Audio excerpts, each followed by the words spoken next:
बिस्मिल्लाहिर्रहमानिर्रहीम। अस्सलामुअलैकुम वरहमतुल्लाहि वबरकातुहू। लाखों करोड़ों दुरूद सलाम नबी करीम सल्लल्लाहु अलैहि वसल्लम पर और आपकी आल पर। आज बेटा हमने paper A statistics BA BSc ATP 2021 university of the Punjab solve करना है। पेपर की कंपोजिशन इस तरह है कि 2 सेक्शन में ये पेपर दिया गया है। सेक्शन 1 में 5 क्वेश्चन है, सेक्शन 2 में भी 5 क्वेश्चन है। आपने टोटल 5 क्वेश्चन सॉल्व करने हैं और हर सेक्शन में से आपने कम से कम 2 क्वेश्चन ज़रूर सॉल्व करने हैं। हर क्वेश्चन के नंबर 15 हैं। अब ये चूँकि आपने 5 क्वेश्चन सॉल्व करने हैं तो यहाँ पर वीडियो लेक्चर के अंदर हम 10 के 10 क्वेश्चन जो हैं वो सॉल्व करेंगे। इस वजह से बेटा वीडियो लेक्चर थोड़ा लंबा होगा, तो आप लोग अपना टेम्परामेंट लूज़ ना कीजिएगा। इंशाल्लाह it will be quite helpful for you. Question 1 का ए पार्ट है, explain the difference between interval scale and the ratio scale. B part है, calculate the coefficient of skewness by Bowley's formula and quarter deviation from the following data. ये आपको number of man with respect to their age दिए गए हैं। ये as की distribution के लिहाज से नंबर ऑफ मैन लिखे हुए हैं। तो सबसे पहले हम डिफरेंस मालूम करेंगे इंटरवल स्केल और रेशियो स्केल में।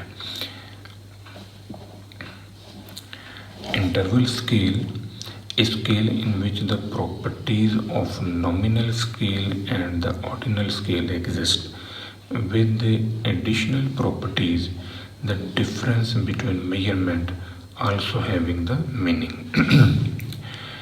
For example, temperature in Fahrenheit degree or Celsius degree. 0 is just a point on the scale. It does not mean absence of condition। ये इंतहाई इम्पोर्टेंट प्रॉपर्टी है इंटरवल स्केल की कि 0 जो है वो मेजरमेंट स्केल के ऊपर नज़र ज़रूर आएगा, लेकिन 0 से मुराद एब्सेंस ऑफ कंडीशन नहीं है। 4 grades ABCD are assigned score 30, 40, 70, 80 respectively. If the interval scale consider, we observe the difference between 40 and 30 is equal to the difference between 80 and 70. Ratio scale जो है scale in which the properties of nominal, ordinal, interval scale exist, with additional property the ratio between measurements also have the meaning. That is, measure of height, weight are the ratio scale. Ratio scale measurement represent the height and highest and lowest level of measurement. In ratio scale, 0 also having the meaning. That is, if you score 0, it means you have no marks. If the dial on measurement scale is at 0, then there is a complete absence of weight। यानी जो आप खड़े होते हैं weight machine के ऊपर और वो जो डायलिंग नीडल है अगर वो 0 के ऊपर है तो फिर इसका मतलब है कि वहाँ पर वेट आपका कोई नहीं है। वेट तब बनेगा जब आप वेट मशीन के ऊपर खड़े होंगे और वो नीडल जो है वो 0 से मूव करेगी, तब वेट जो है वो एग्जिस्ट करेगा। अदरवाइज 0 से मुराद वहाँ पर वेट एग्जिस्ट नहीं करता, वहाँ पर एब्सेंस ऑफ वेट है। ये नेक्स्ट हमारा जो बी क्वेश्चन है, इसमें ये आपको एज दी हुई है और ये नंबर ऑफ मैन है। ये जो एज की डिस्ट्रीब्यूशन है ये in form of class limit दी गई है, तो सबसे पहले हमने इसे कन्वर्ट करना है क्लास बाउंड्रीज के अंदर। 40 में से 39 आप माइनस करेंगे, आंसर आएगा 1।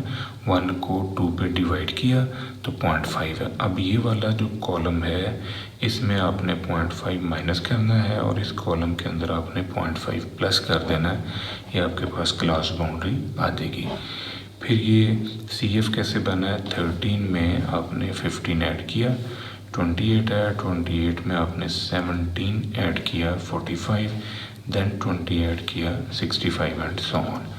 Q1 आपने पहले निकालना है। Q1 का हमारे पास जो फार्मूला है L plus H/F summation F/4 minus CF। अब यहाँ पर हमने ये कंटिन्यूस ग्रुप डाटा का फार्मूला यूज़ किया है। सबसे पहले हम ये देखेंगे कि हमारा फर्स्ट क्वार्टर आता कहाँ पर है, तो ये समेशन F/4 को सॉल्व करें। 92/4 ये आ रहा है 23। अब 23 जो है इसको आपने देखना है कि CF में ये वैल्यू कहाँ आती है। अब ये 13 से बड़ी है तो इस जगह पर ये वैल्यू आ रही है, ये हमारी लोअर क्लास बाउंड्री होगी, ये फ्रीक्वेंसी होगी क्लास इंटरवल 5 का और CF की वैल्यू से ऊपर वाली 13। तो इस तरह आपके पास है ये पहला क्वार्टर जो है ये निकल आएगा। Q2 के लिए हम ये फार्मूला यूज़ करते हैं, इसको सॉल्व करके हम पोजीशन देखेंगे कहाँ पर हमारा Q2 एग्जिस्ट करता है। 46 आया, 46 आपका यहाँ पर आ रहा है, इसको अंडरलाइन कर लें। ये लोअर क्लास बाउंड्री है, ये फ्रीक्वेंसी और CF की वैल्यू 45 क्लास इंटरवल 5 का। ये सारी इन्फॉर्मेशन आप यहाँ पर रखें, इसे सॉल्व करें, ये हमारे पास आंसर है। Q3 के लिए हम ये जनरल फार्मूला यूज़ करेंगे। यहाँ से पता चलेगा कि Q3 की पोजीशन क्या है। 69 आया, 69 आपका 77 भी आ रहा है, इसे अंडरलाइन कर लें। ये लोअर क्लास बाउंड्री होगी, ये फ्रीक्वेंसी और CF की वैल्यू 65 और क्लास इंटरवल 5 का। ये सारी इन्फॉर्मेशन जो है आप इस फार्मूले में रखें तो इसको सॉल्व करें, ये हमारे पास आंसर आ गया। अब बेटा हमने निकालना है बोलेस कोफिशिएंट ऑफ सिक्योरनेस। तो बोलेस कोफिशिएंट ऑफ सिक्योरनेस के लिए ये हमारे पास फार्मूला है बोलेस कोफिशिएंट ऑफ सिक्योरनेस का, इसकी रेंज -1 to +1 है। ये सारी इन्फॉर्मेशन जो हमने ऊपर निकाली है इस फार्मूले में रखें, ये आंसर हमारे पास आ गया। अभी आंसर जो है इस लिमिट के अंदर ही आ रहा है और नेगेटिव है, इस वजह से हम ये कह सकते हैं कि इस डाटे के ऊपर नेगेटिव सिक्योरनेस एग्जिस्ट करता है। यानी अगर हम इसे ग्राफ पे प्लॉट करें तो ये इस तरह की डिस्ट्रीब्यूशन की पिक्चर जो है हमें मिलेगी। नेगेटिव सिक्योरनेस लेफ़्ट साइड पर ये डिस्ट्रीब्यूशन फॉल कर गई है। अब आपने निकालना है क्वार्टर डेविएशन और सेमी इंटर क्वार्टर रेंज। ये हमारे पास फार्मूला है, Q3 में से Q1 माइनस करें, ये आंसर आ जाएगा। नेक्स्ट क्वेश्चन है 2। अब क्वेश्चन 2 में and distinguish between primary and secondary data, discuss the methods of collecting primary data। पहले आपने प्राइमरी डाटा और सेकेंडरी डाटा को डिफाइन करना है, फिर साथ ही उनके मेथड्स को भी आपने डिसाइड करना है कि कौन से हैं। Primary data is first hand data, it is not used compiled before, it is not undergone any statistical treatment, it is also called raw data। Census report जो है प्राइमरी डाटा होता है, FIR रिपोर्ट ये भी primary data है, admission form जो है ये भी आपका प्राइमरी डाटा, इनसे आप प्राइमरी इंफॉर्मेशन जो है वो ले सकते हैं। सेकेंडरी डाटा क्या होता है, secondary data is second hand data, it is used published already. Secondary data are observation which has already undergone any statistical treatment, जिसको पहले से यूज़ कर लिया गया है। न्यूज़पेपर है, मेरिट लिस्ट है, स्टेटमेंट, बैंक रिपोर्ट्स हैं, ये सारी सेकेंडरी डाटा में आएंगी। अब हम मेथड्स को डिसाइड करते हैं। Method used in collection of primary data, direct personal observation है, ओरल इन्वेस्टिगेशन है, रजिस्ट्रेशन ऑफ बर्थ, डेथ, निकाह एट्सेट्रा थ्रू लोकल कॉरस्पॉन्डेंस है, क्वेश्चनियर मेथड है through trend enumerators. Secondary data हम निकालते हैं ऑफिशियल सोर्सेज से, state bank, federal bureau of statistics, provincial bureau of statistics, DHQ district headquarter, hospitals, agricultural departments जो है। Semi official sources में वापडा है, DMA है, इंटरनेट है। प्राइवेट सोर्सेज और publication of research organisations and budgets, ये सारे के सारे सेकेंडरी डाटा कलेक्ट करने के मेथड्स हैं। नेक्स्ट आपने क्वेश्चन सॉल्व करना है B. For a set of n values of x it is known, ये आपको समेशन x 40 और समेशन x स्क्वायर दे दी है, n स्क्वायर की कीमत भी दे दी है, n आपने मालूम करना है। ये सारी इंफॉर्मेशन जो है हम वेरिएंस के फार्मूले में रखेंगे और उसको सॉल्व कर देंगे। ये इस वेरिएंस के फार्मूले को n से मल्टीप्लाई किया है, जब आप इसे n से मल्टीप्लाई करेंगे ये फॉर्म आपके पास आ जाएगी। ये वाला n से कट गया, यहाँ से भी एक n जो है ये कट जाएगा। अब इसकी कीमत आपने रखी, इसकी कीमत रख दी, ये समेशन x की कीमत रखी, ये पूरी इक्वेशन जो है ये हमारे पास इन फॉर्म ऑफ n आ चुकी है। इसको इधर ले हैं, इस वैल्यू को उठा के इधर ले हैं, इसको सॉल्व करें, ये 80 इस तरफ आ गया और n यहाँ पर आ गया। n की कीमत आपके पास आ जाएगी 20।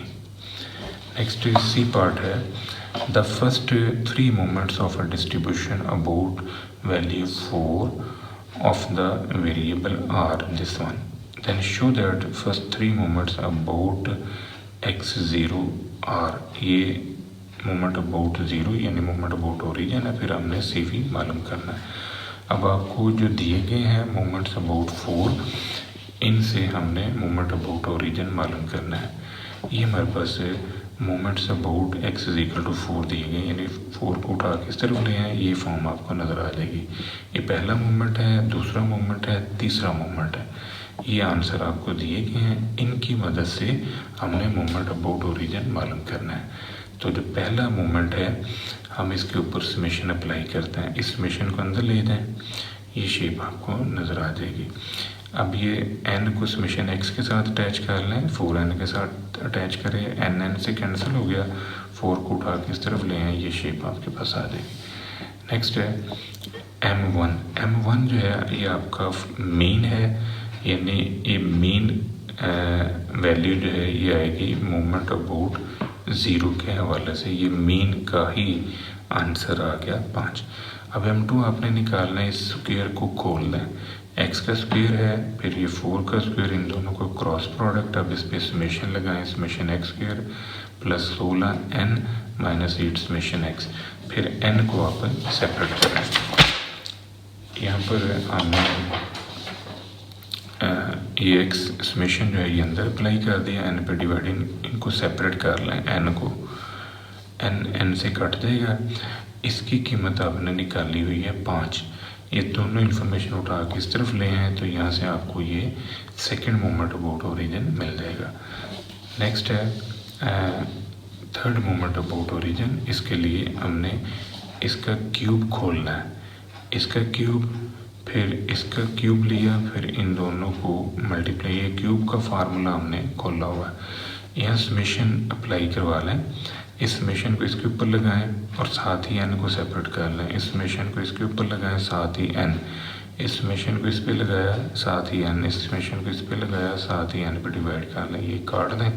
ये वाली कीमत 5 आई है, ये वाली कीमत आपने 28 निकाली है। इन सारी वैल्यूज़ को उठा के दूसरी तरफ ले जाएंगे, ये शेप बन जाएगी और इससे ही हमारा थर्ड मोमेंट अबाउट ओरिजिन आ जाएगा। अब आपने निकालना है मीन और वेरिएंस, ये जनरल फार्मूला है मीन का, और वेरिएंस के लिए हम ये फार्मूला यूज़ कर रहे हैं। ये कीमतें जो हमने निकाली हैं इनको रखें, तो ये 3 जो है ये वेरिएंस है। अब इसका ले लें स्टैंडर्ड डेविएशन। अब स्टैंडर्ड डेविएशन जो है वेरिएंस का स्क्वायर रूट है, ये 3 का स्क्वायर रूट ले लें, standard deviation over mean into 100, ये CV की वैल्यू आ जाएगी। नेक्स्ट हमारा क्वेश्चन है 3। थर्ड क्वेश्चन के अंदर differentiate between weighted and unweighted index number. अब वेटेड इंडेक्स और अनवेटेड इंडेक्स नंबर की डेफिनेशन आपने लिखनी है। Index number that measure the relative change in group of a variable without relative importance of the variable is called unweighted index number. Unweighted index जो है वो दो तरह के होते हैं, simple aggregative index, simple average of relative index.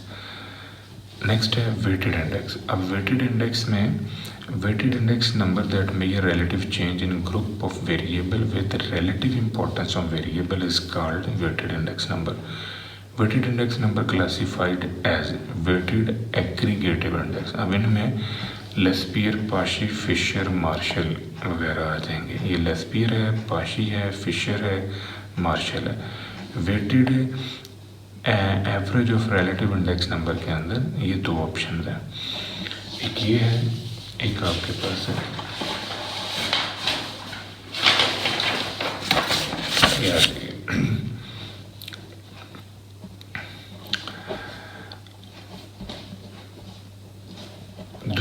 Third one जो है ये वाली, ये तीनों जो है weighted average of relative index है। इसके बाद है मार्शल एजवर्थ इंडेक्स, ये बी पार्ट है। Prove that Marshall Edgeworth satisfy the time reversal test but do not satisfy the factor reversal test. अब ये जो मार्शल इंडेक्स का फार्मूला है ये आपने लिखा, पहले आपने टाइम रिवर्सल टेस्ट को चेक करना है। तो टाइम रिवर्सल टेस्ट के अंदर हमने ज़ीरो और एन को बेटा चेंज करना है। ज़ीरो की जगह पर एन लिखना है, एन की जगह पर ज़ीरो लिखना है। अब इसमें पी क्यू को चेंज नहीं किया, ज़ीरो और एन को यानी टाइम सबस्क्रिप्ट को हमने चेंज कर दिया। ये शेप हमारे पास आ गई। अब इन दोनों को हम मल्टीप्लाई करेंगे तो 1 आना चाहिए। अगर 1 आ गया तो इसका मतलब है कि हमारा टाइम रिवर्सल टेस्ट सेटिस्फाइड हो गया है। तो यहाँ पर कीमतें रखें, एक काटें तो 1 आ रहा है। इट मीन्स कि जो मार्शल इंडेक्स है उसने टाइम रिवर्सल टेस्ट को सेटिस्फाई कर दिया है। अब हम आते हैं फैक्टर रिवर्सल टेस्ट के अंदर। फैक्टर रिवर्सल टेस्ट में आपने टाइम सबस्क्रिप्ट जो है उसे चेंज नहीं करना, आपने फैक्टर सबस्क्रिप्ट को चेंज करना है। फैक्टर सबस्क्रिप्ट होता है पी और क्यू, और अब ये पी की जगह आपने क्यू लिख दिया, क्यू की जगह पर पी लिख दिया, तो ये नया फार्मूला हमारे पास आ गया क्वांटिटी इंडेक्स। अब प्राइस इंडेक्स और क्वांटिटी इंडेक्स को ज़रूरत दें तो आपके पास वैल्यू इंडेक्स आना चाहिए। अगर इन दोनों को ज़रूरत दे के ये आ जाता है तो it means factor reversal test satisfied है, अदरवाइज नॉट सेटिस्फाइड। तो ये कीमतें रखने से ये इक्वल नहीं आया। हम ये कह सकते हैं कि जो मार्शल इंडेक्स है उसने फैक्टर रिवर्सल टेस्ट को सेटिस्फाई नहीं किया। नेक्स्ट है सी पार्ट है, an inquiry into the budget of middle class families in a city in Pakistan give the information. ये आपको डाटा दे दिए।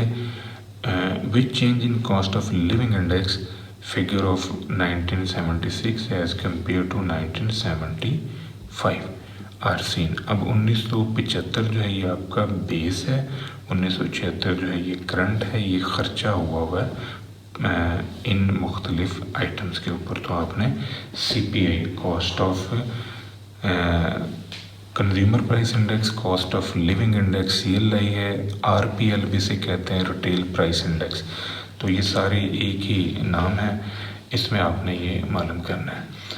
अब ये 1975 की इंफॉर्मेशन जो है इसे P0 लिखा, 1976 की प्राइस को हमने PN लिख लिया। ये आपको परसेंटेज में दिया हुआ है वेट। यहाँ से हमने बेटा आई बनाना है, इस वैल्यू को इस पे तकसीम करेंगे, इसको इस पे, इसको इस पे, इसको इस पे, इसको इस पे, और साथ ही 100 से ज़रब दे देंगे, ये हमारे पास आई खुल जाएगा। W और I को मल्टीप्लाई किया, ये फॉर्म आ गई। इस कॉलम को हमने जो W का कॉलम है इसके सम पे डिवाइड करना है, इस कॉलम के सम को इस कॉलम के सम पे डिवाइड करना है। ये हमारे पास आंसर आ जाएगा CPI का, CLI का, RPI का। नेक्स्ट है क्वेश्चन 4 है, describe the properties of correlation coefficient. Correlation coefficient की आपने यहाँ पर प्रॉपर्टीज़ जो हैं वो डिस्क्राइब करनी है। तो प्रॉपर्टीज़ ऑफ कोरिलेशन में पहली है सिमेट्रिकल होता है with respect to x and y, -1 to +1 इसकी रेंज है, R is the geometric mean of regression coefficients. R positive होगा अगर दोनों वैल्यूज़ पॉजिटिव हैं, R नेगेटिव होगा अगर दोनों स्लोप आपके नेगेटिव हैं। both line parallel if r plus minus 1, both line perpendicular if r 0, r is a pure number unitless, r does not provide rate of change. rate of change mean कि slope का idea नहीं देता, बस ये बताता है कि variable में पॉजिटिव रिलेशन है या नेगेटिव रिलेशन है।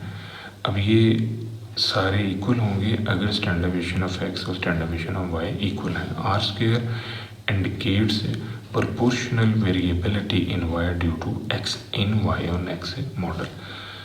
Are X Y is equal to R U V if and only if, यानी अगर आपने डाटा का ओरिजिन और स्केल चेंज किया, प्लस माइनस करना ओरिजिन और ज़रब तकसीम करना स्केल होता है। अगर आप डाटा का ओरिजिन और स्केल चेंज कर दें तो इससे कोरिलेशन कोएफिशिएंट पे कोई असर नहीं होता। बी पार्ट है for this set of given information find the number of pair of values. N आपने मालूम करना है, जो डाटा आपको दिया गया है इसको यूज़ करें और एन की वैल्यू मालूम करें।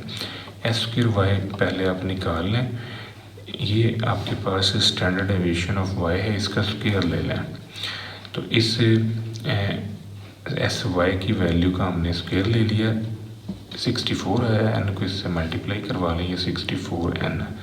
अब ये वाली इंफॉर्मेशन, ये वाली इंफॉर्मेशन और ये वाली इंफॉर्मेशन, इन तीनों इंफॉर्मेशन को कोरिलेशन कोएफिशिएंट के फार्मूले में हमने रख दिया।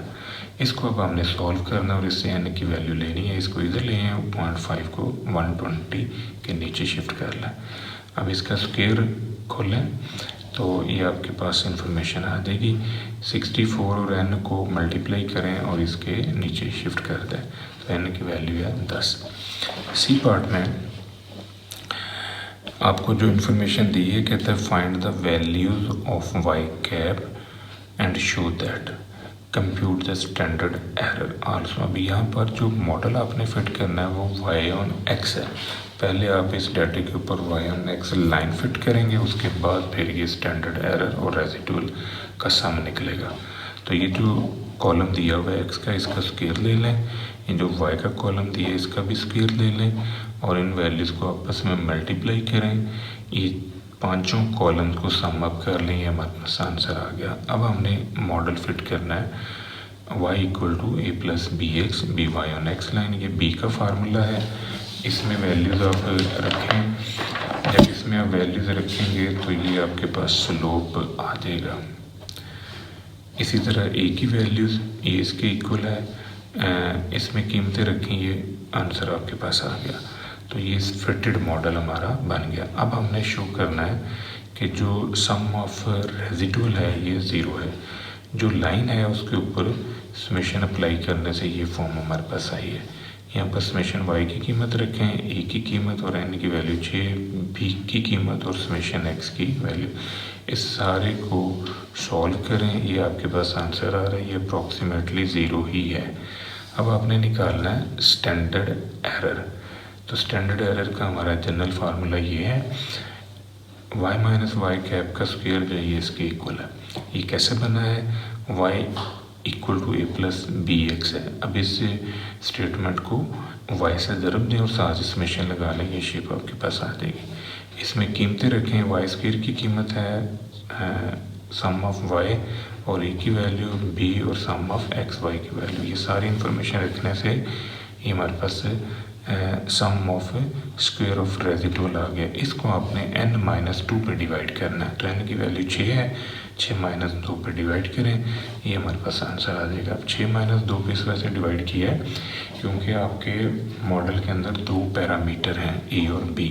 अगर एक पैरामीटर होता तो फिर हमने 6 माइनस 1 करना था, अगर 3 पैरामीटर होते तो 6 माइनस 3 करना था। क्वेश्चन 5 है, define the following: secular trend, seasonal trend, cyclical fluctuation and irregular movements। पहले आपने इनकी डेफिनेशन जो है वो लिखनी है। Secular trend is a long-term variation which show any tendency of growth or decline over a long period, approximately 20 to 30 years. Secular trend is smooth, steady and regular in nature. Its forecasting is possible. Death due to TB death and demand for food due to overpopulation, decline in death rate due to advancement in science.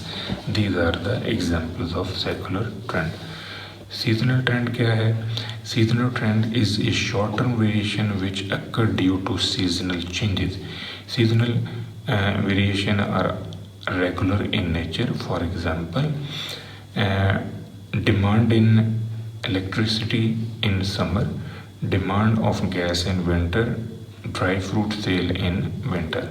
All variation which are regular and occurred within 1 year is considered as the seasonal variation. ये बड़ा important point है कि वो तमाम variation जिनका ताल्लुक मौसम के साथ नहीं भी है लेकिन वो एक साल के अरसे में आती ज़रूर है, रेगुलर है, उसको भी हम सीजनल वेरिएशन कहते हैं. जैसे increase in sale during Eid, increase in marriages before Muharram, या increase in marriages in Rabiul Awwal. Muharram के अंदर हम शादियाँ नहीं करते, ये मुहर्रम से पहले भी शादियाँ की तादाद बढ़ जाती है.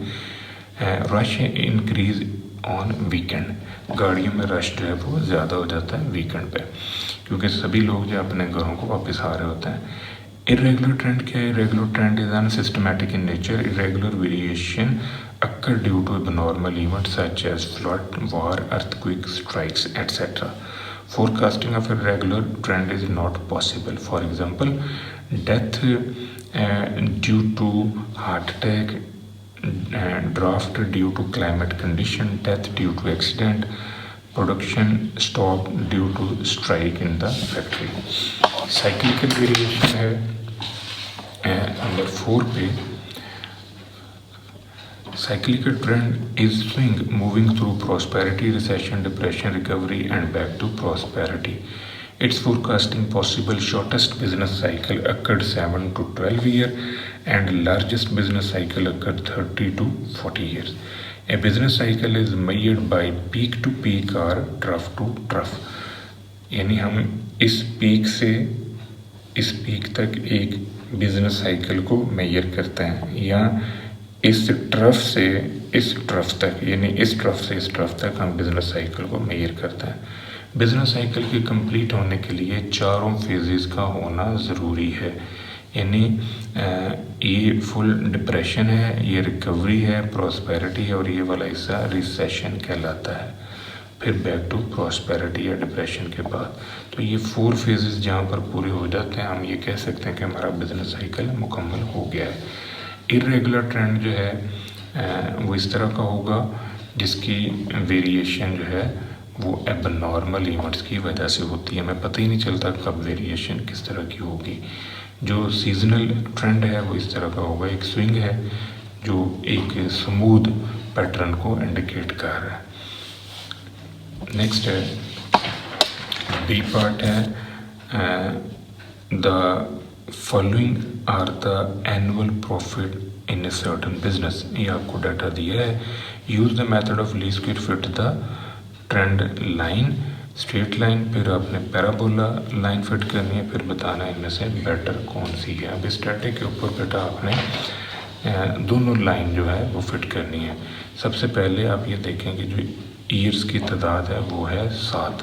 तो सेंटर वाली वैल्यू को आप 0 ले लें, ऊपर -1 -2 -3, नीचे 1 2 3.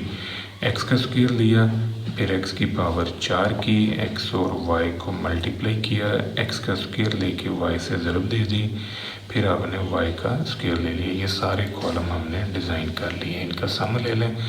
पहले हमने लीनियर लाइन फिट करनी है. फर्स्ट ऑफ ऑल ये लीनियर लाइन है, इसमें बी का फार्मूला, ये वैल्यू आ जाएगी. ए का फार्मूला, इसमें कीमतें रखें आपके पास से, ये वैल्यू आ जाएगी. इसका सम ऑफ स्क्वायर ऑफ रेजिडुअल निकालें. अब ये सम ऑफ स्क्वायर ऑफ रेजिडुअल देखें, इस वाई इसको वाई से ज़रब दी है, इसे वाई से ज़रब दी, साथ ही समेशन लगाया, इसे वाई से ज़रब दी, समेशन लगाया, इसे वाई से ज़रब दी, समेशन लगाया और इनको उठा के दूसरी साइड पर ले गए. तो ये आपके पास शेप आ जाएगी.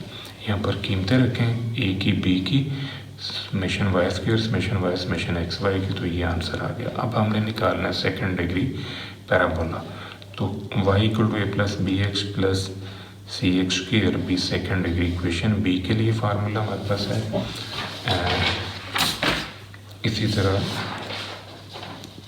ये बी का आंसर आ गया, सी के लिए फार्मूला, सी का आंसर आ गया, ए के लिए हमारे पास फार्मूला है और फिर हमने ए का आंसर ले लिया। ये तीनों आंसर जो हैं ये आप इस मॉडल में फिट कर दें, यहाँ पर ये हमारा फिटेड मॉडल कहलाएगा।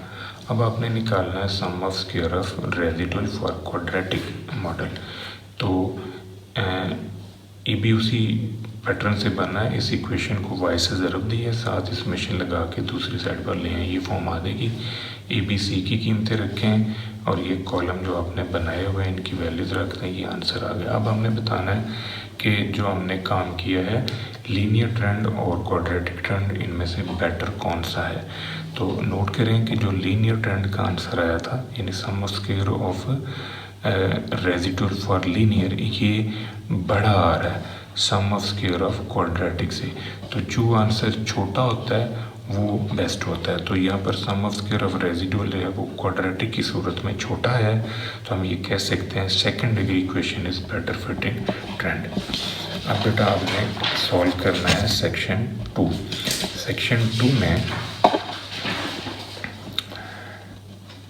जो हमारे पास क्वेश्चन 6 है, इसमें define equally likely events, random experiment, simple and compound event, sample space, ये 4 डेफिनेशन हैं जो हमने एक्सप्लेन करनी है।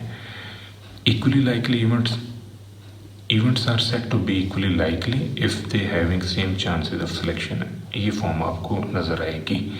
अगर हम एक जेन्युइन सिक्का टॉस करते हैं, फेयर कॉइन है, तो हेड और टेल की प्रोबेबिलिटी सेम है। अगर फेयर लुड्डू का दाना आपने रोल किया है तो इस सूरत में 1 2 3 4 5 6 सब की प्रोबेबिलिटी सेम होगी। ये इनका वेन डायग्राम है, दोनों बराबर हैं, यहाँ पर तीनों बराबर हैं, N A N B N C equal है।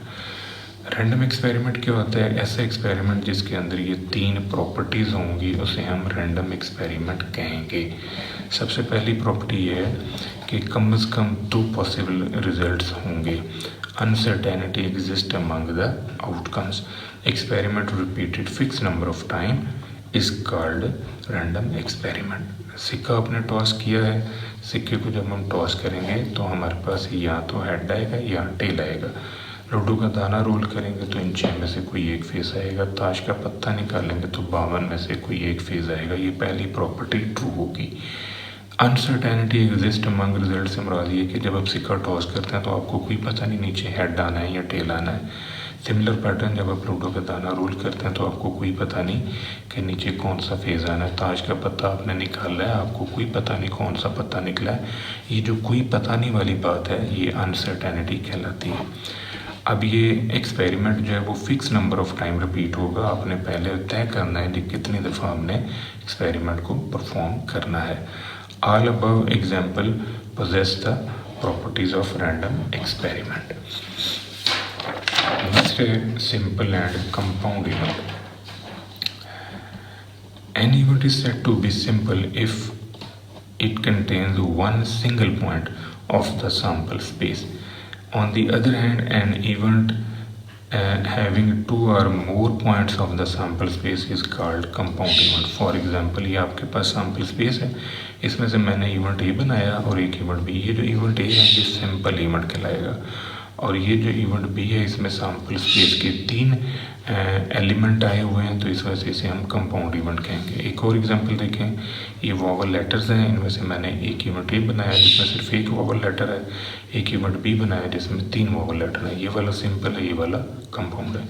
सिमिलर पैटर्न अगर आपने 2 सिक्के टॉस किए हैं, एक इवेंट आपने ये बनाया जिस दोनों सिक्कों के ऊपर हेड आता है, एक इवेंट आपने ये बना लिया कि कम से कम एक सिक्के पे हेड आता है, तो ये सिंपल है, ये कंपाउंड है। अगर आपने ताश का पत्ता निकाला है तो एक पत्ता आपने निकाला किंग ऑफ डायमंड, एक आपने किंग्स निकाला। किंग ऑफ डायमंड में सिर्फ एक ही पत्ता है, किंग्स में 4 पत्ते हैं, तो ये सिंपल है, ये कंपाउंड है।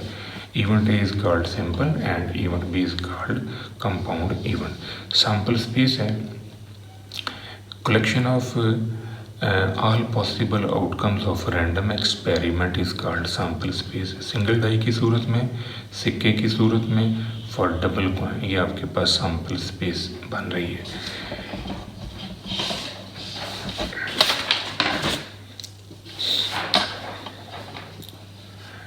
sample space having countable element is called finite sample space and a sample space having uncountable element is called infinite sample space. For example, सिक्के की सूरत में, दो सिक्कों की सूरत में, अल्फ़ाबेट्स की सूरत में, ये सारे काउंटेबल हैं, तो ये फाइनाइट सैम्पल स्पेस की एग्जांपल्स हैं। ये यहाँ पर देखें ये अनलिमिटेड हैं, तो ये सारे के सारे इनफाइनाइट सैम्पल स्पेस की एग्जांपल्स हैं। बी पार्ट है नेक्स्ट। बी पार्ट में अब आपको क्वेश्चन दिया गया है, ए class contain 10 men 20 women, half of the men and half of the women having brown eyes. Find the probability person chosen at random is a woman or has brown eyes. आपके पास जो information है उसमें mail की तादाद जो है वो 10 है, विमेन की तादाद 20 है, टोटल 30 है। Half of the man half of the women having brown eyes. अब क्वेश्चन ये है कि या तो वो बंदा जो आपने निकाला है या वो फीमेल है या फिर उसकी आंखें बुरी हैं। हमने एक कीवर्ड बना लिया W कि सिलेक्टेड पर्सन इज वुमेन, एक कीवर्ड B बनाया selected person having brown eyes, एक W इंटरसेक्शन B बना लिया selected person is women and having brown eyes. अब ये देखें कि अगर फीमेल आती है तो ये होगा 20/30 और अगर ब्राउन आइज़ वाला कोई आता है तो 15/30। अगर फीमेल भी हो और ब्राउन आइज़ भी हो तो ये 10 कॉमन पॉइंट्स हैं, इस वजह से हम इसे लिखेंगे 10/30। तो इस वेन डायग्राम के अंदर देखें ये कॉमन पॉइंट होल्ड कर रहा है, तो जब कॉमन पॉइंट होल्ड कर जाता है फिर हम second law of not mutually exclusive event apply करते हैं। अब यहाँ पर हमने ये प्रोबेबिलिटीज़ जो हैं ये रख देनी है, इनको सॉल्व करेंगे तो ये हमारे पास एंड रिजल्ट आ जाएगा। सी पार्ट है। अब सी पार्ट में गिवन दैट ये probability of A, probability of B और probability of B prime over A दिया गया है, इसमें से ये प्रोबेबिलिटी जो है ये हमने मालूम करनी है। तो सबसे पहले आप नोट करेंगे जो आपको इन्फॉर्मेशन दी गई है उसकी मदद से हमें ये वाली जो इन्फॉर्मेशन दी है इसको इस फॉर्म में हम लिख सकते हैं। कंडीशनल प्रोबेबिलिटी है, इस फॉर्म में हमने लिख लिया। ये वाला हिस्सा जो है ये गिवन है, इसकी कीमत हमने निकाली है। अब ये कीमत कहाँ फॉल कर रही है ये नोट करें ज़रा। ये हिस्सा ये वाला है कि यहाँ पर ए आता है और बी एब्सेंट है। इसको हम ऐसे भी लिख सकते हैं कि पूरे इवेंट ए में से ये जो शेडेड एरिया ये माइनस कर रहा है। इसी तरह ये वाला हिस्सा जो है पूरा बी है, इसमें से शेडेड एरिया निकालेंगे तो ये वाला वाइट पोर्शन आ जाएगा जो कि इसके इक्वल है। अब इसकी कीमत हमने ये रख ली, इसको सॉल्व करें। ये प्रोबेबिलिटी ऑफ ए जो है इस तरफ आ गया, मज़ीद इसको उठा के इधर ले आए और इसको उठा के इस तरफ ले आए, इससे आपके पास ये शेप बन जाएगी। और प्रोबेबिलिटी ऑफ ए की कीमत जो 5/9 दी हुई है, इसको हल करेंगे 1/3 आ गया। ये हमारा कॉमन पॉइंट जब आ गया है तो अब हम ये कंडीशनल प्रोबेबिलिटी जो है ये मालूम कर सकते हैं, probability of A over B. ये इस फार्मूले के इक्वल है, इसकी कीमत आपने निकाल ली 1/3। प्रोबेबिलिटी ऑफ बी जो है ये 4/9 दिया गया है। इनको सॉल्व करें, ये हमारा रिजल्ट होगा। क्वेश्चन 7 है, state and prove the multiplicative law of probability for any two event. अब ये मल्टीप्लिकेटिव लॉ जो है इसे आपने प्रूव करना है, स्टेट भी करना है, नहीं इसकी स्टेटमेंट भी लिखनी है। इसमें अब दो पॉसिबिलिटीज़ हैं, दोनों पॉसिबिलिटीज़ जो हैं वो हम लिखेंगे for two events A and B. अगर ये दोनों इवेंट्स ए और बी जो है ये नॉट इंडिपेंडेंट है, नॉट इंडिपेंडेंट की सूरत में ये मल्टीप्लिकेटिव फॉर्म बनेगी। अब यहाँ पर ये ज़हन नशीन रखना है कि ना तो प्रोबेबिलिटी ऑफ ए और ना ही प्रोबेबिलिटी ऑफ बी ये ज़ीरो होंगे। अगर ये दोनों इवेंट इंडिपेंडेंट हैं तो फिर मल्टीप्लिकेटिव फॉर्म जो है वो ये बनेगी। अब इनको प्रूव करने के लिए हमने इस वेन डायग्राम को ऑब्जर्व करना है।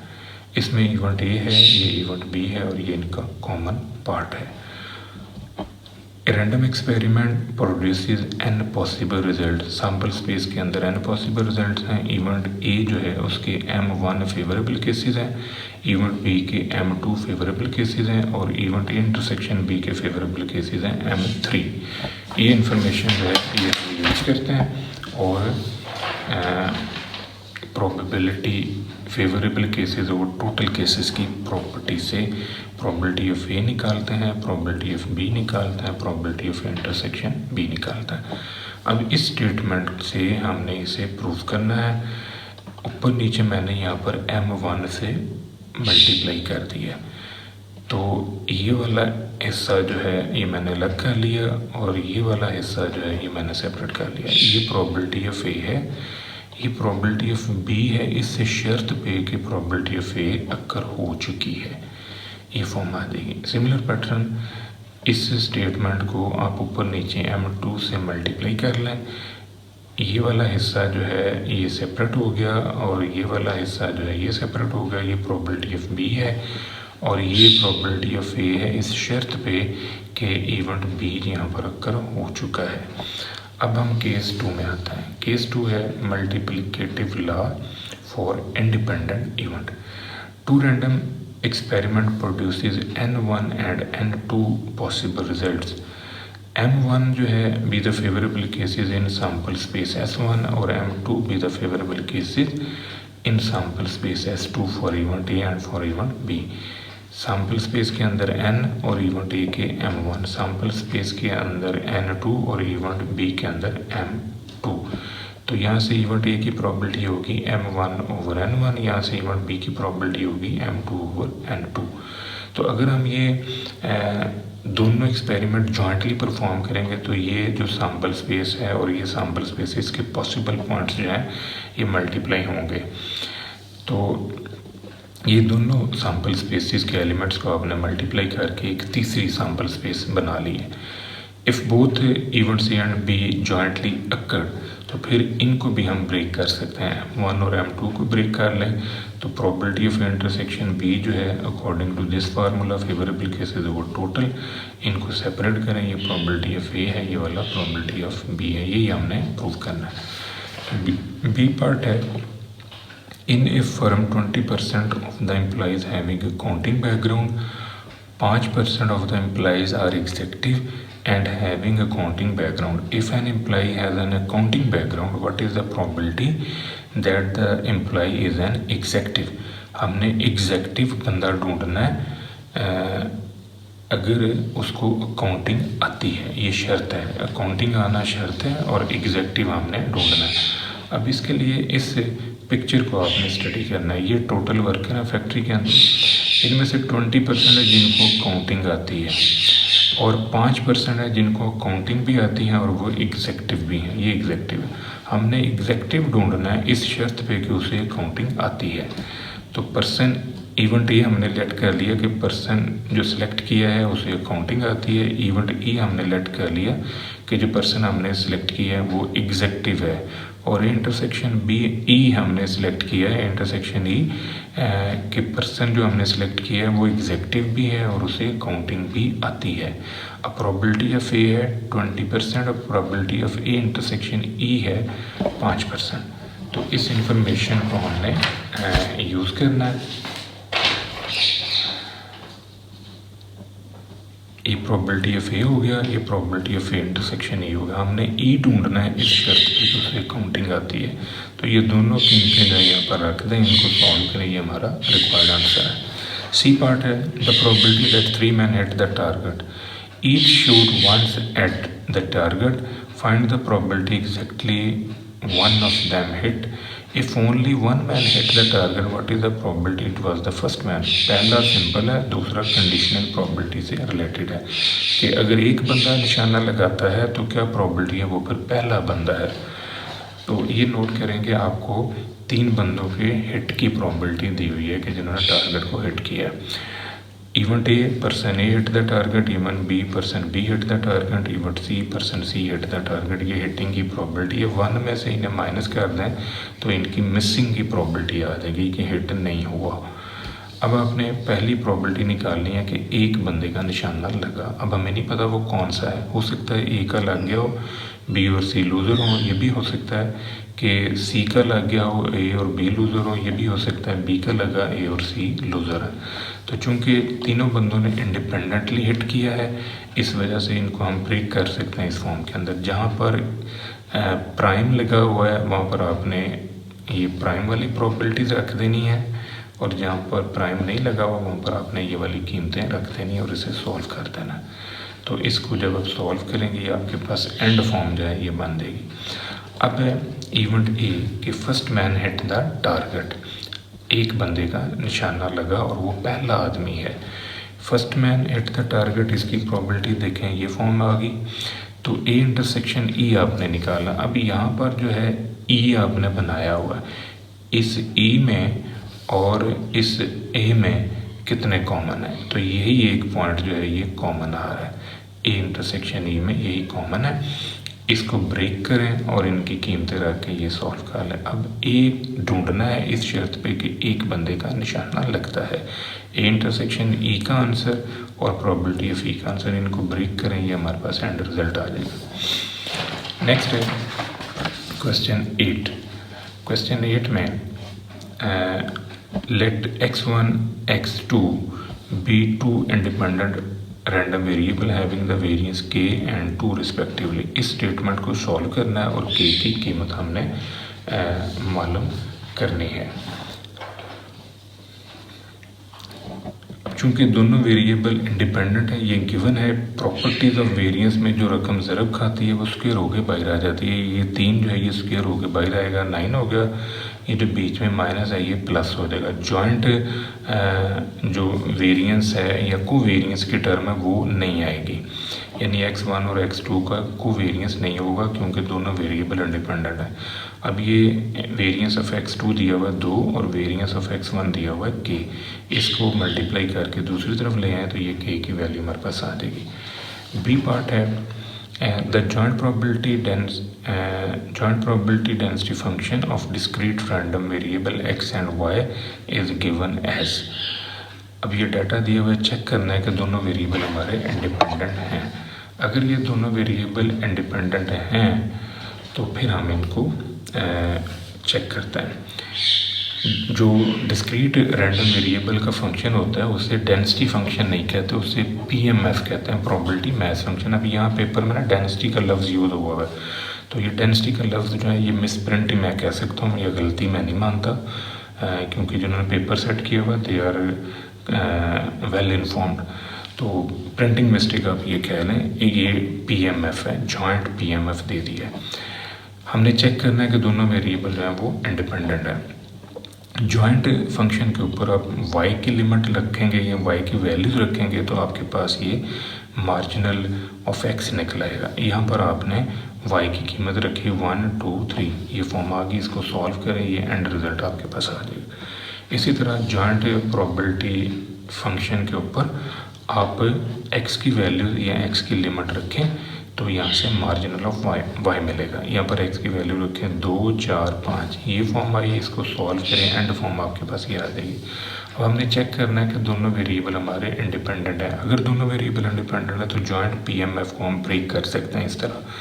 इसकी कीमत इन दोनों को मल्टीप्लाई करें, देखें ये फॉर्म आपके पास बन रही है। तो जब लेफ्ट राइट के इक्वल आ जाए तो हम ये कह सकते हैं कि ये दोनों वेरिएबल जो है ये इंडिपेंडेंट हैं। नेक्स्ट है C part. Let x and y have the joint probability function, ये आपको पीएमएफ दे दिए।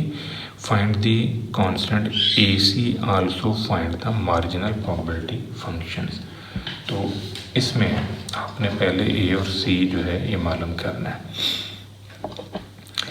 पहले हम A को सॉल्व करते हैं। इसमें देखें x की वैल्यू 2 और 4 है, y की वैल्यू 1 और 2 है। x की जगह पर मैंने 2 4 लिख दिया, y की जगह पर मैंने 1 2 लिख दिया। x की वैल्यू 2 और y की वैल्यू 1 यहाँ पर रखने से ये आ जाएगा। x की वैल्यू 2 y की वैल्यू 2 यहाँ पर रखने से ये आ गया। x की वैल्यू 4 y की वैल्यू 1 यहाँ पर रखने से ये आ गया। x की वैल्यू 4 y की वैल्यू 2 यहाँ पर रखने से ये फॉर्म आ गई। इनको सम अप करें, रो वाइज और कॉलम वाइज ग्रैंड टोटल आ रहा है 18a। तो हमारे पास है जो a की वैल्यू है वो कैसे बनेगी। a की वैल्यू के लिए जो हमारी जो पीएमएफ है वो सूरत में प्रॉपर बनेगी अगर टोटल प्रोबेबिलिटी 1 आ जाए। तो ये मार्जिनल प्रोबेबिलिटी ऑफ y ये भी 1 होना चाहिए, मार्जिनल प्रोबेबिलिटी ऑफ x जो है ये भी 1 होना चाहिए। तो 18 a इज इक्वल टू 1, तो a की वैल्यू आ गई 1/18। ये वो कीमत है जिसके ऊपर हमारा जो ये PMF है ये प्रॉपर है। तो हम अब ये a की जगह पर ये वैल्यू रख देंगे, यहाँ पर हम a की जगह पर ये कीमत रख देंगे, तो फिर ये x और ये gx ये कहलाएगा marginal probability distribution of x, ये y और ये hy आफ्टर पुटिंग a ये कहलाएगा marginal probability distribution of y। अब हम आते हैं इसमें दूसरे फंक्शन में x की वैल्यू 1 2 और y भी 1 2 है। x की वैल्यू 1 y 1 यहाँ पर रखने से ये फॉर्म आ गई, x की वैल्यू 1 y 2 यहाँ पर रखने से ये फॉर्म आ गई, x की वैल्यू 2 और y 1 यहाँ पर रखने से ये फॉर्म आ गई, x की वैल्यू 2 y की वैल्यू 2 यहाँ पर रखने से ये फॉर्म आ गई। इनको रो वाइज और कॉलम वाइज सम अप कर लें, टोटल प्रोबेबिलिटी 1 होनी चाहिए। तो टोटल प्रोबेबिलिटी 1 का कॉन्सेप्ट अप्लाई करें, c की वैल्यू आ गई 1/15। ये c की कीमत जो है ये आपने यहाँ पर शिफ्ट कर देनी है। अब x की वैल्यू दिए और साथ में ये gx after putting value of c, ये दोनों कॉलम जो हैं ये प्रोबेबिलिटी डिस्ट्रीब्यूशन ऑफ x कहलाएंगे। ये y की वैल्यूज और ये h of y after putting c, ये y और ये h ऑफ y ये मार्जिनल प्रोबेबिलिटी डिस्ट्रीब्यूशन कहलाएगा y का। क्वेश्चन 9 है,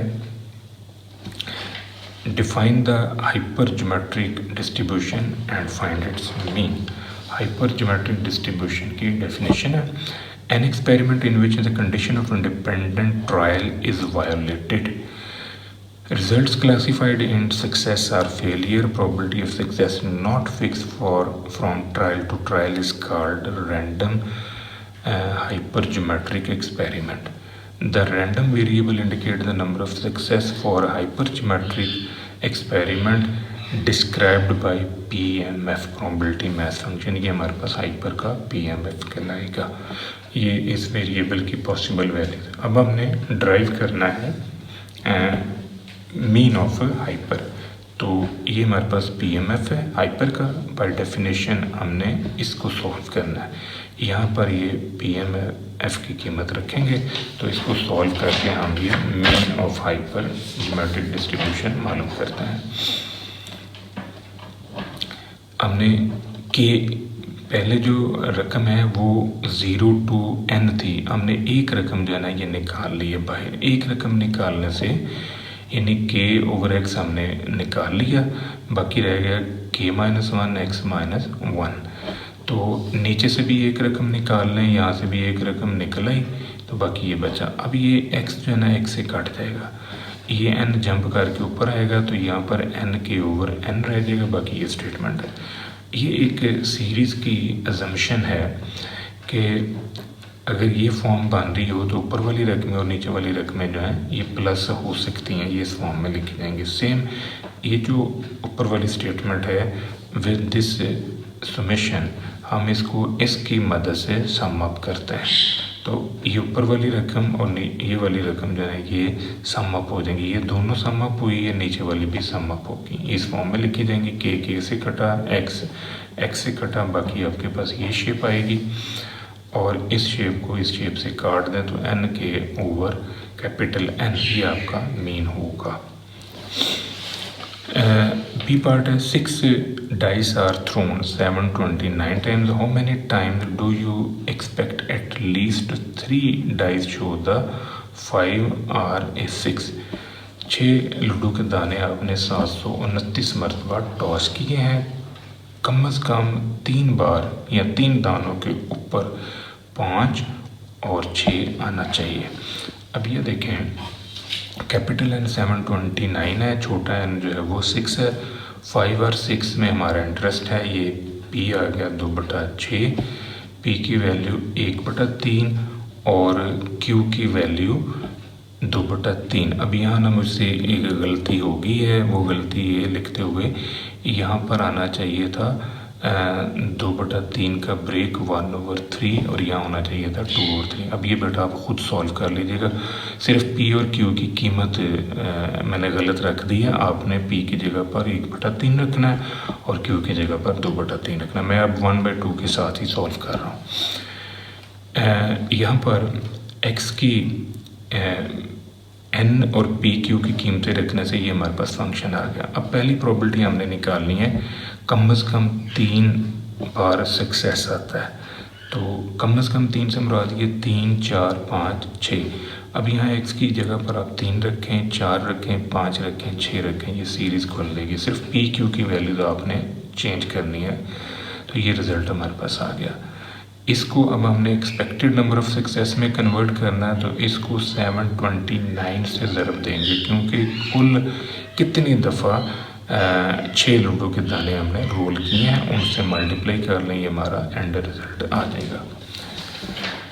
सी पार्ट है next. If x is a Poisson random variable with parameter this one find the probability 0, 1, 2, 3 or more. ये Poisson का पैरामीटर आपको दे दिए, तो ये लैम्डा की कीमत आप इस फंक्शन में रखते हैं।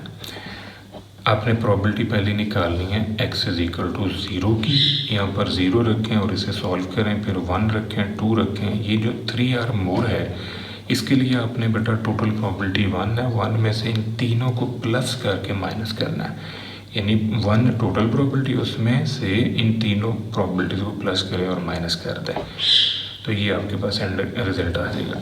क्वेश्चन 10 है, random variable X as the PDF। ये आपको कंटिन्यूस रैंडम वेरिएबल का फंक्शन दे दिया, इसमें से आपने ए निकालना है, मीन और वेरिएंस निकालना है।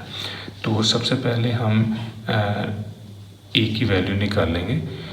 ए की वैल्यू के लिए हमारा फंक्शन जो है वो प्रॉपर PDF कहलाएगा अगर वो इन 3 प्रॉपर्टीज़ को पूरा करता है। ये थर्ड वन जो है, इसे आप चेक करें, -∞ की जगह पर 0 और +∞ की जगह पर 2, fx की जगह पर ये वाली वैल्यू।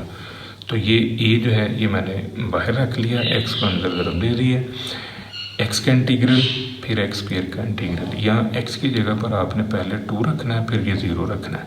तो x की जगह पर 2 रखने से ये फॉर्म आ गई। इसको मज़ीद सॉल्व करें तो a की वैल्यू हमारे पास आ जाएगी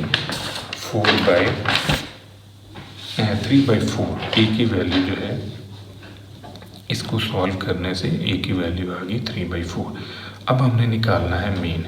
तो मीन के लिए हमारे पास ये फार्मूला है, x इंटू fx की जगह पर आप ये कीमत रखें, 3/4 को बाहर शिफ्ट कर लें, x को अंदर मल्टीप्लाई करवा लें, ये फॉर्म आ गई। x² का इंटीग्रल, x की पावर 3 का इंटीग्रल, x की जगह पर रखें 2, फिर रखें 0, ये फॉर्म आ गई।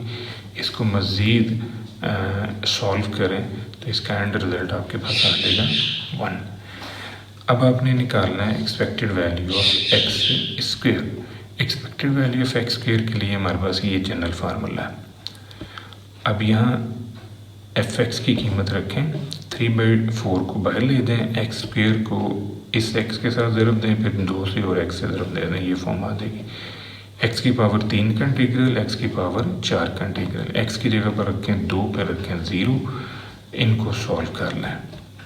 जब आप इसे सॉल्व करेंगे तो आपके पास जो एंड रिज़ल्ट आएगा वो है 1.2। ये आपके पास एंड रिज़ल्ट आ गया। वेरिएंस का ये फार्मूला है, एक्सपेक्टेड वैल्यू ऑफ x² और एक्सपेक्टेड वैल्यू ऑफ x का होल स्क्वायर। ये कीमत यहाँ से ली, ये कीमत 1 हम पीछे निकाल चुके हैं, ये आंसर है। इसका स्टैंडर्ड डेविएशन ले लें, इसका स्क्वायर रूट बनाएं, ये स्टैंडर्ड डेविएशन है। CV के लिए standard deviation over mean into 100, तो ये हमारे पास आंसर आ जाएगा। अब बी पार्ट जो है कहता है कि x follow normal with mean mu और वेरिएंस 25। ये प्रोबेबिलिटी आपको दी हुई है, इसमें से मीन की कीमत आपने निकालनी है। तो आप नोटिस करें कि ये जो इक्वेशन आपको दी है ये ग्रेटर प्रोबेबिलिटी की फॉर्म में, इसको हमने 1 में से माइनस कर लिया, यानी लॉ ऑफ कॉम्प्लीमेंट से सॉल्व किया। ये 1 को इस तरफ ले आए तो यह इक्वेशन आ जाएगी। अब इसको हमने z में कन्वर्ट करना है। सिग्मा स्क्वायर 25 है, सिग्मा आ गया 5, तो इसको z में शिफ्ट करें, x minus mu over sigma 69.6 minus mu over sigma, sigma की कीमत है 5, ये z बन गया। इसको फंक्शन में लिखें, फंक्शन को उठा के इधर ले आए, इन्वर्स बन गया। इन्वर्स के टेबल में से आपने वैल्यू ली है, इसको फिर आपने सॉल्व करना है फॉर म्यू, इसको इससे मल्टीप्लाई किया, म्यू की कीमत हमने निकालनी है, म्यू को इधर ले आए और इस वैल्यू को इस तरफ ले आए, ये म्यू की कीमत हमारे पास आ जाएगी। नेक्स्ट है सी पार्ट। सी पार्ट है let x be normally distributed with mean this and variance this, find the probability. ये दो प्रोबेबिलिटीज़ हैं और एक ये परसेंटाइल है, 40th परसेंटाइल जो आपने मालूम करना है। इसमें आप देखें कि जो आपको इन्फॉर्मेशन दी है x लेस देन 65, इसकी प्रोबेबिलिटी आपने निकालनी है। इसको जी में कन्वर्ट करें, इसको फिर क्यूमुलेटिव प्रोबेबिलिटी टेबल में से आपने देखा है 65 से लेके 75 तक है, इसको जी में कन्वर्ट किया, इसको भी जी में कन्वर्ट कर लिया। ये बड़ी में से छोटी निकाल दें, ये बड़ी वैल्यू है, इसमें से ये छोटी, इसकी प्रोबेबिलिटी माइनस कर दें। ये दोनों वैल्यूज जो है फंक्शन की सूरत में लिख लें। अब ये क्यूमुलेटिव डिस्ट्रीब्यूशन फंक्शन में से हमने ये वैल्यूज देखी हैं टेबल में से, ये आंसर आ गया, ये एंड रिजल्ट होगा। 40th परसेंटाइल अब आपने मालूम करना है, एक ऐसा पॉइंट जिसके नीचे 40% डाटा पड़ा हुआ है। इसको जी में कन्वर्ट करें, mu minus sigma, same pattern है, ये फंक्शन में आ गया, फंक्शन को उठा के इधर ले आए, इन्वर्स में आ गया। 0.4 को इन्वर्स के टेबल में आपने देखना है। ये चूँकि 0.5 से छोटा है इस वजह से साथ में माइनस लिखा हुआ है। 3 को इससे ज़रूर दें, 69 को उठा के इधर ले आए तो ये हमारे पास P40 की वैल्यू आ जाएगी। ये था बेटा आज का हमारा लेक्चर। दुआ में याद रखिएगा। इंशाल्लाह अगले वीडियो के साथ फिर हाजिर होंगे। फी अमान अल्लाह।